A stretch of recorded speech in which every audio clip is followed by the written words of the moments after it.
Hello, gunslingers! I have another Eternal Deck Tech video here for you today.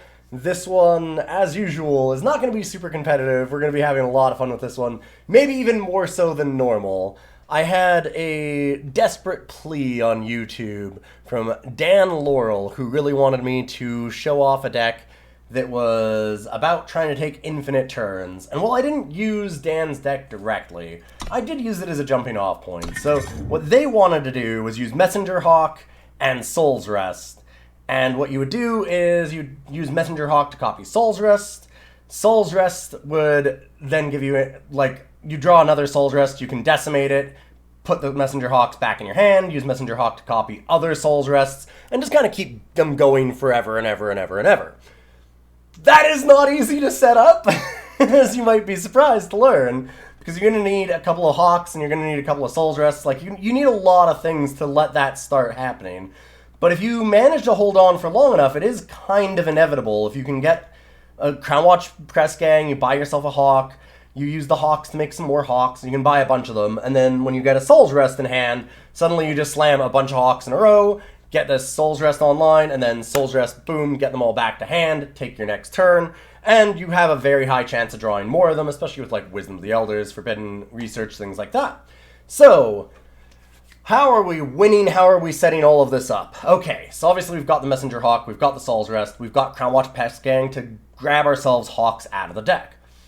We also have Desert Alchemist, make our draws just a little more even, help against early aggro decks, so Deadly in Ambush, really important, able to kill so many things on the ground. And of course the Plunder is just huge. So you can either make really expensive cards we don't need anymore into extra sigils, or we can go ahead and make treasures and just draw some more cards. We've got Whispering Wind as well, so we can discard extra power cards and go and try and find more gas. And I'll get into that a little bit more later because there's a few things that we're doing here. This has a lot of synergy things to it. So I'm going to use Whispering Wind as well. Specifically, I guess I'll get into it right now. We're going to be doing Arcanum Hourglass as well. So what we're going to want to do is we're going to want to discard a lot of our power cards and then just get them back out of our void, which is why we also have a bunch of the Combrei and Hooru Vows, which will discard cards out of your deck. So then we're going to be able to use the Arcanum Hourglass as a little bit of ramp, hopefully as well. We can trade off extra copies of it for our market cards, things like that. We can also just discard them to Whispering Wind. So Whispering Wind works with that a few different ways. We've also got Forbidden Research as another way for us to just throw away extra power cards or extra Arcanum Hourglasses once we have one. Because multiples can do more. You can get multiple power cards a turn and ramp a little bit faster. But generally, you're not going to really want to do that or need to do it. Besides that, we've got Rime, Conclave, Smuggler to also go for the market, and Transpose is going to help us there as well. Crown of Possibilities. So here we go.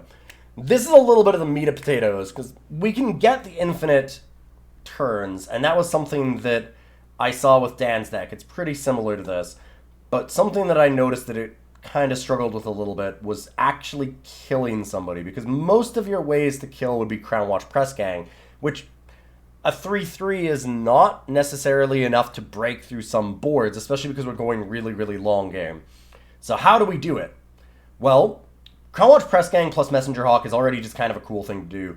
Once you get Messenger Hawk and a Crownwatch, you can start using Messenger Hawks to copy the Crownwatch, and then use those Crownwatches to get more Hawks, and copy more Crownwatch and more Hawks, and just kind of keep that chain going and going and going and going.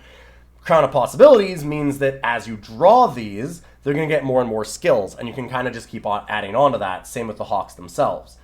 There's still 3-3s though, so we have a third thing here. As you'll notice, there's a lot of complex things going on. We're going to use Svetya Lightbringer. So we're going to use Rime, Conclave, Smuggler to hopefully get Svetya Lightbringer out of our market, and when we do that, then we're going to have the Surge ability to give each unit in our deck +1/+1.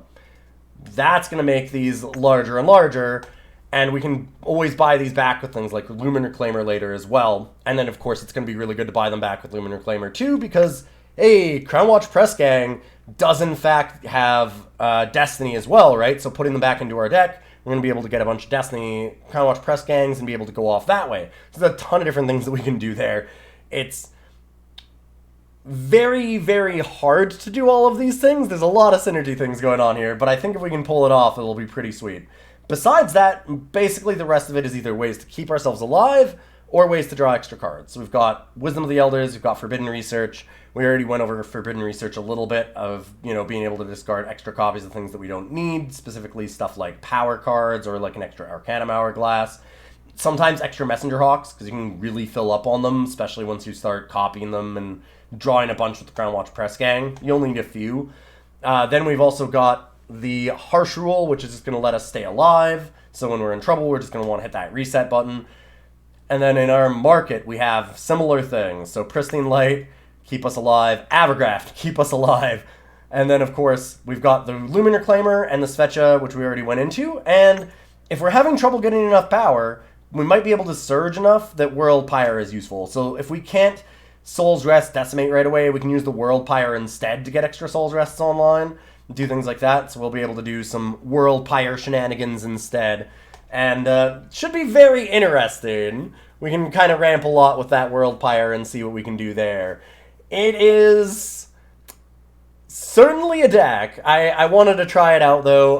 They were asking so desperately to try and do an infinite turns deck. And I've done a few in the past, namely with Talir, Mask of Torment, and Quicksilver Mirror, which requires 40 power, so you have to have 40 power available to be able to ultimate Talir over and over and over again every single turn, but that'll give you infinite turns. We're going to see if this one maybe is a way to do it slightly easier, and I know that sounds pretty wild considering what I went into here, but I think it might be able to do it. So we're going to try and do some cool things here. We're going to just run some casual game queues, which right after the tournament, the most recent ECQ, so it is going to be a very competitive environment right now inside of ranked, so we're just going to kind of avoid that and do some fun games. And we'll have a blast here this week.